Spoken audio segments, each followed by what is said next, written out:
En 2021, le judoka algérien Fethi Nourine dans la catégorie des moins de 73 kg, avait décidé de déclarer forfait aux Jeux Olympiques de Tokyo, pour ne pas avoir à affronter un adversaire israélien.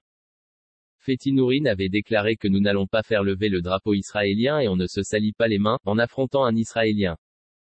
Il avait d'ailleurs été soutenu par son entraîneur, Amar Beniklef, qui avait lui aussi indiqué que nous refusons la normalisation. Nous avons pris la bonne décision.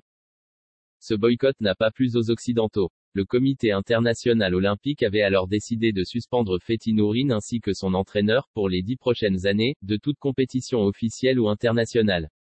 De même, la Fédération internationale de judo avait retiré à Nourine son accréditation.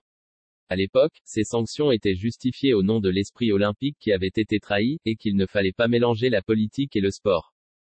Or, avec la guerre en Ukraine, et les sanctions qui ont visé les sportifs et artistes russes, les plus naïfs qui ont condamné à l'époque le geste de Fethi Nourine, se rendent bien compte, maintenant de l'hypocrisie des pseudo-instances internationales. En vérité, tout est politique, surtout le sport.